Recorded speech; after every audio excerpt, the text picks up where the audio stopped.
On this channel, we normally review Transformers that are interesting, good, classic, and greatly engineered. In today's video, we're going to do the opposite.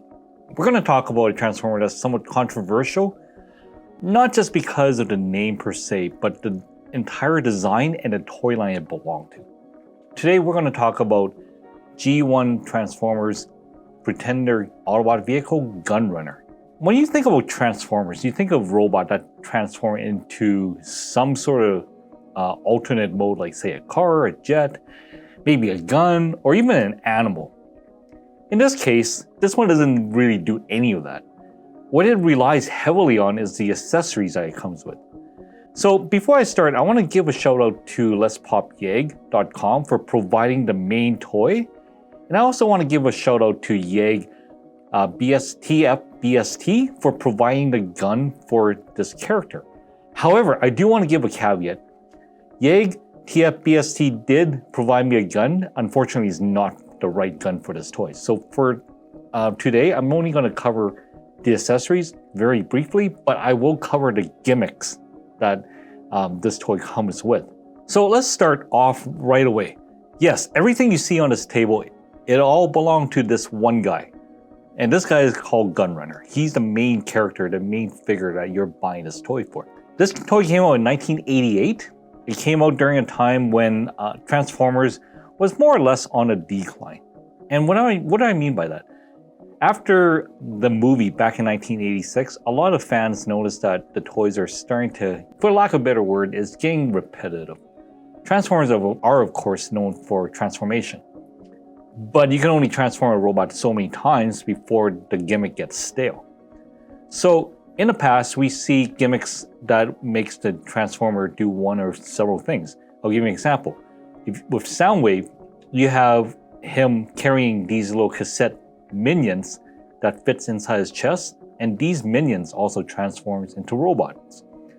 For some Transformers, you have toys like Omega Supreme where the toy walks when you have them in robot mode, but when it's in the base and rocket base mode, the tank that comes with the toy rolls around the base. Others, like Devastator, you have many little robots, kind of like Gunrunner here, that transform into like a smaller vehicle, and then they all combine into one larger robot. And then you have even more Transformers that have like different gimmicks, like say pullback motors.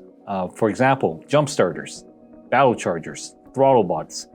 They all come with alt modes where when you transform them into vehicles, you can pull them back and they can race along like say any other like dinky cars at the time. And then of course you have multiple changers. You have triple changers, six changers, where you have a robot that transforms from one robot mode to two or more alt modes.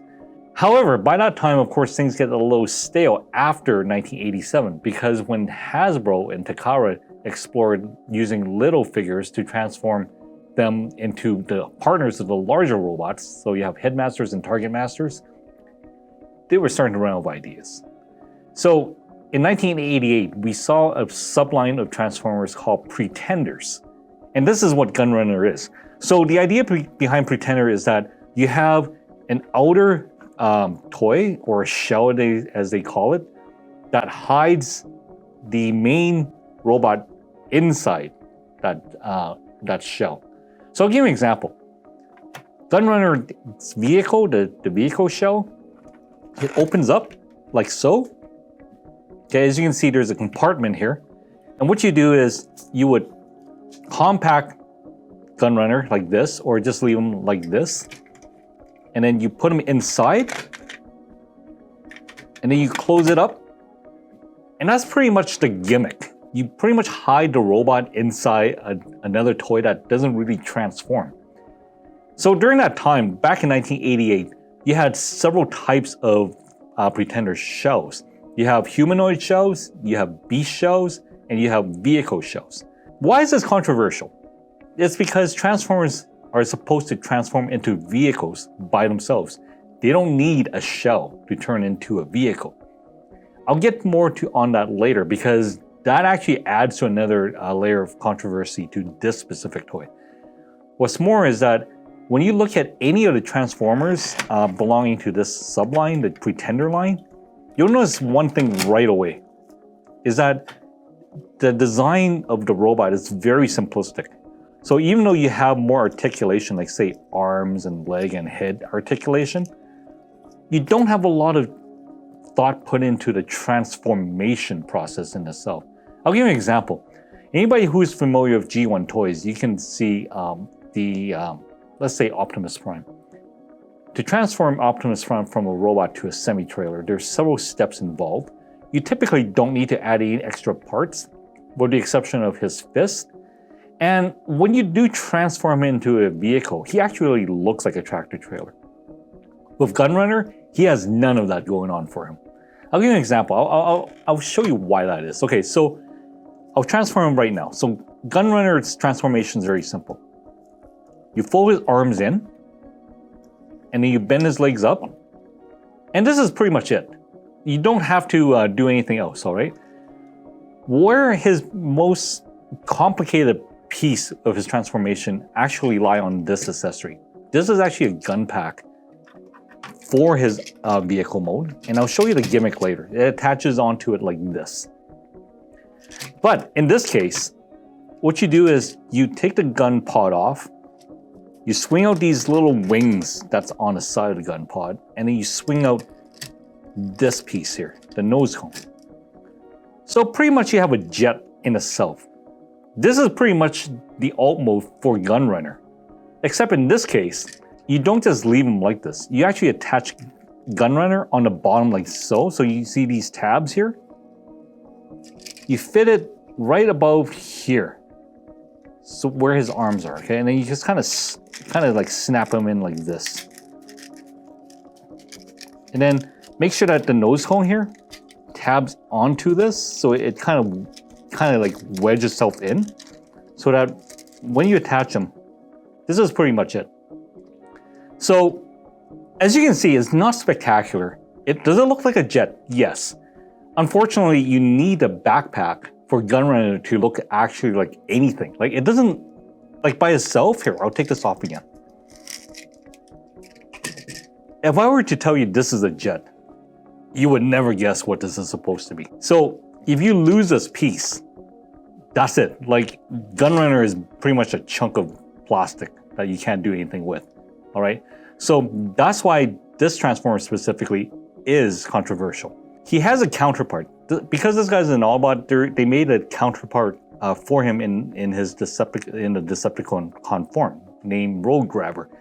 Road Grabber is a little different. He also transforms into a jet, except his robot mode actually transforms into the fuselage of the jet, unlike Gunrunner, where if you lost this, this is anybody's guess. So that's controversy number one. Controversy number two, of course, is his alt mode. You don't really need a shell for this guy to transform into a car. There's nothing really stopping him from adding wheels on his arms or any part of his body to make him into a very simple vehicle. But for whatever reason, the designer thought that this is a better idea than making him transform into an actual vehicle. I understand that the entire purpose of the Pretender line is to make it so that you'll never guess what this thing transforms into, because let's be honest, when you look at this, you wouldn't think this is a Transformer. Because of the fact that Pretender has the idea where anything can go inside them, in this case, I'll get to that in a bit. This robot by itself is, let's just face it, is not much of a Transformer. Now let's get on to the gimmicks. So I'm gonna put the main robot aside, and I'm gonna go focus on these two pieces. So as you can see, there's already two toys right here right now. I'll transform this gun pod back into a gun pod. And then you'll see that on top of the car, where the engine greeble are, you see this wheel? This wheel actually connects to this gear on the bottom of the gun pod. So you don't really need much effort to line it up and attach it. So once you click on it, the gun pod attaches to the top of the car.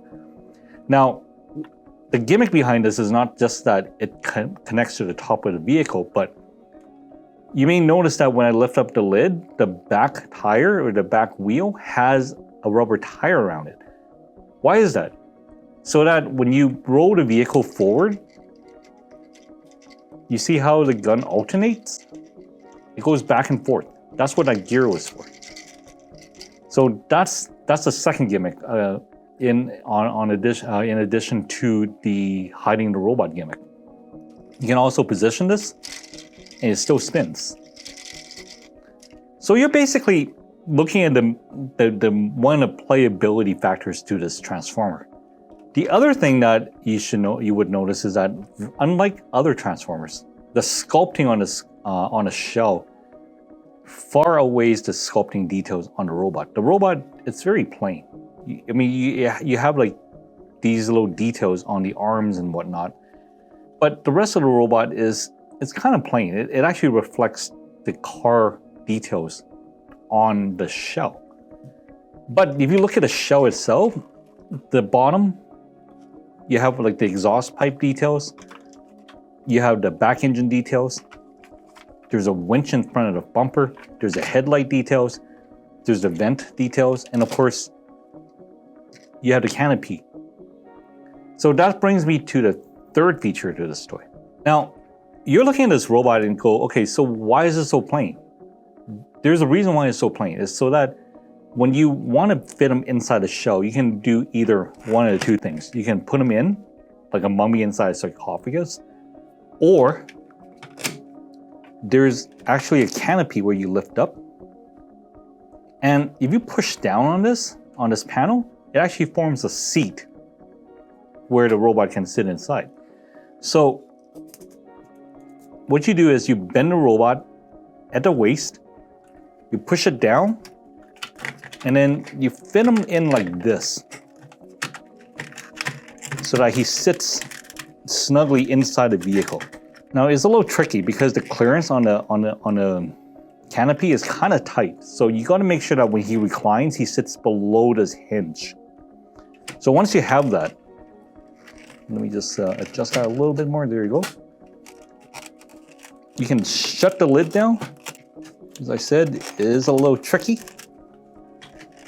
because the panel keeps popping up. It is spring loaded, so you gotta be careful. And you don't want to bust the toy. So you know what? There you go. So right now, you have Gunrunner, the robot, sitting inside the shell. And of course, you can always reattach this. Put the gun right here. So pretty much any 5mm pig weapon can fit inside this port.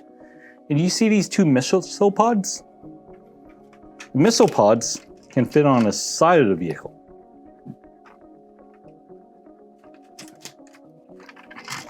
So now you have a battle-ready vehicle for Gunrunner to go inside. What a lot of people don't know is any pretender, large pretender figures, or even for a smaller pretender figure for that matter, they can always be sat inside the canopy where Gunrunner sits in right now.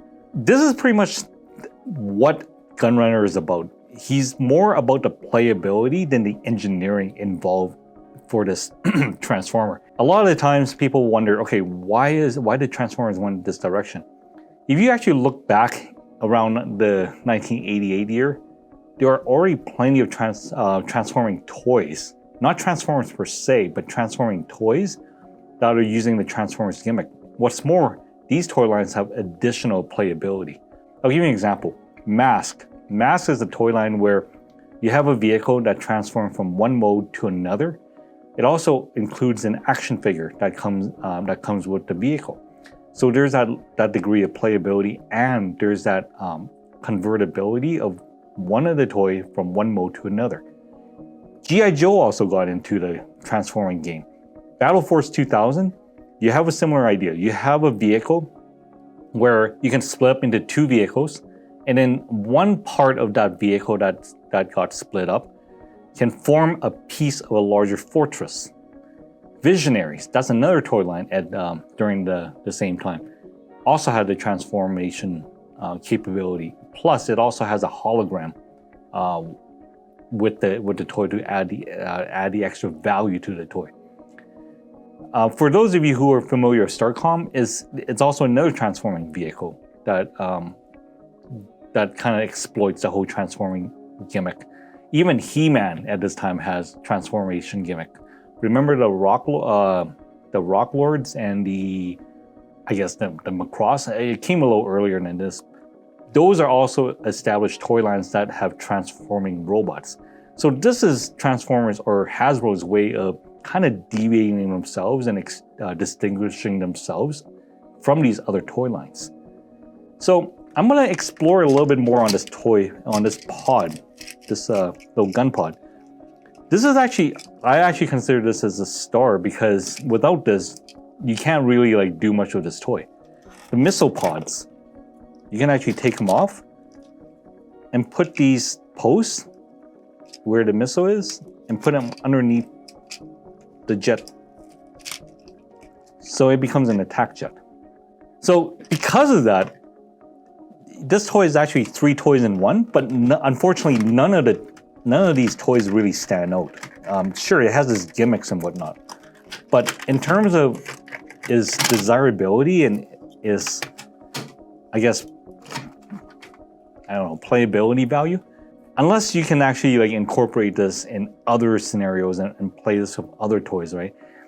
It's not exactly what you would want to get for Christmas. And I have to say that even though this is a very, very different toy, it's not exactly a toy that makes you think, okay, I want to go out and buy this toy. And a lot of people think that Pretenders are not very good vehicles because of the fact that the engineering is lazy. It completely detracts from the idea of Transformers. And most importantly, the toys, like the actual figure that's supposed to transform, it all depends on an extra piece, plus the fact that whatever it transforms into, it barely looks like what it's supposed to look like. The best example I can tell you is not just this guy. This guy's Ultimo is actually passable, but it kind of cheated because it depends on a completely different piece. If you look at the Pretenders during that time, this guy, it's actually designed a little bit more towards the pieces, whereas the other Transformers, it's the other way around. The pieces are designed around a Transformer, where you have, like say, Cloudburst. It transforms into a jet, but then you add a gun on the bottom to make it like a super jet. But at least Cloudburst comes with an action figure, not a shell of a toy. This is something that you can actually find quite often in places like, say, Value Village or Salvation Army. Sometimes you would have one of the 3 pieces in it, sometimes 2, maybe even all of it. The point is, a lot of people attribute the Pretender toy line to the downfall of Transformers in North America. And you can kind of see why. So for this toy, I would actually give it 4 out of 10. Not just because the fact that it's not a toy that you would want to go your way to get, but also because of the fact that it kind of deviates from the spirit of Transformers. What is funny though is that in the recent years, Transformers has kind of came back into popularity because of some of the older pieces, and Pretenders, due to its unpopularity at the time, they're rather rare to get, especially when they're complete. So Gunrunner nowadays, if you can find them like for cheap, you can pick them up for relatively, like, you know, for not a whole lot of money. I would say like around, say, 70 or 80 bucks.